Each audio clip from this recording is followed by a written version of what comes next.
Hey friends, I'm doing a little bit more this week to talk about the essay that I published on Sunday, July 9th, engaging from a Jewish perspective with the gospel reading that's assigned through the Revised Common Lectionary, which is a triannual biblical reading cycle used in many Christian communities. Now, the lectionary is not without its flaws, but to read on that cycle gives me kind of a predetermined calendar to plan my own content strategy around Substack. So it's like an easy enough thing to help me accomplish my aims and goals by following something that already exists in the world that many Christian communities are already having exposure to. As a reminder of my effort, it is to deepen and enrich people's understanding of the Jewish Jesus movement. This in no way is to promote any ideas of Messianic Christianity.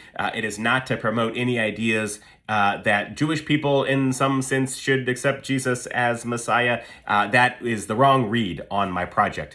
Rather, it is to make some academic literature more accessible to folks. That's something that I think I'm a little bit good at. And so it is about creating a conversational, lighthearted, approachable, and accessible way to bring in some authentic Jewish commentary and understanding and layer that into the gospel accounts.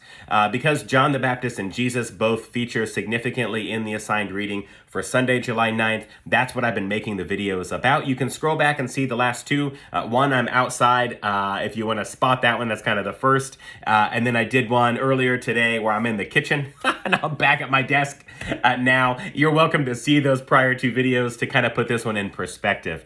John the Baptist is, at least some evidence would suggest, that he is aligned with this sect of Judaism known as the Essenes.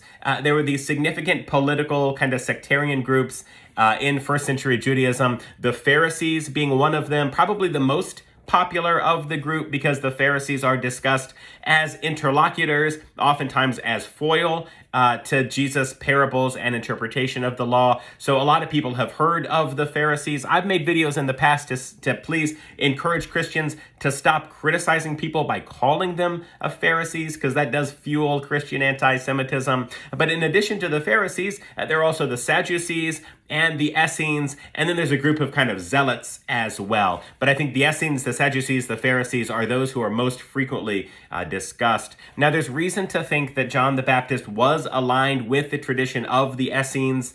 Some of that information is preserved in the Qumran community or through the Dead Sea Scrolls. And there's also evidence to suggest maybe even Jesus was trained in the Essene tradition. Now, here's the reason why some people think that is the case. Here are some characteristics and community practices of the Essenes.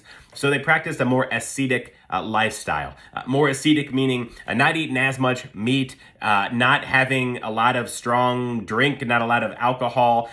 This is somewhat connected to the Nazirite tradition, which I hinted at in my last video, but that's one community practice common to the Essenes, is this kind of more ascetic lifestyle and avoiding of strong drink. The Essenes followed who they called the teacher of righteousness. Now, some of the ideas around the teacher of righteousness is that figure would have a more accurate interpretation of the Torah. Now, Jesus disagrees with the Pharisees on Torah interpretation frequently. Now, people don't realize this. They oftentimes think that Jesus is the liberal liberator, but the Pharisees are actually the more liberal group. Jesus' Torah observance is more strict. Now, I know that's surprising to some people, but see, the Pharisees were willing to bring in the oral law tradition, which Jesus criticizes as doctrines of human precepts. And so Jesus actually has a more conservative Torah outlook than the Pharisees. But at any rate, the teacher of righteousness, one of those characteristics would be this different interpretation or a specific interpretation of Torah. This seems Jesus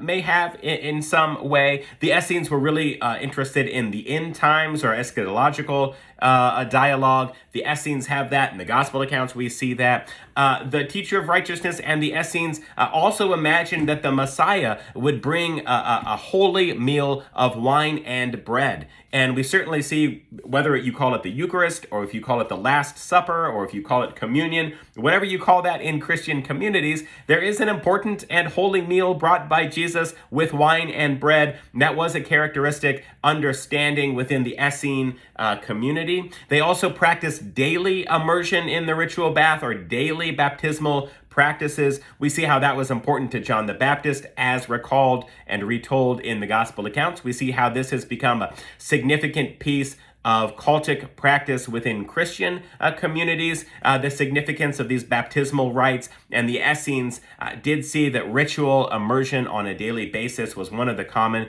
community practices, or so scholars think, from evidence from that community. And so it could be the case that this gospel reading gives us more examples that connects John the Baptist and Jesus to the Essene community in Qumran, or the Dead Sea Scroll community. So this is why we always, or we should, or I think it is a good idea to supplement our reading of the Gospels with Jewish stuff, with extra biblical stuff, and in the cultural context of these other sectarian Jewish or religious groups of the first and second centuries. Okay, that's a good one for now. See the other ones and wait for more coming. Peace. I'm out.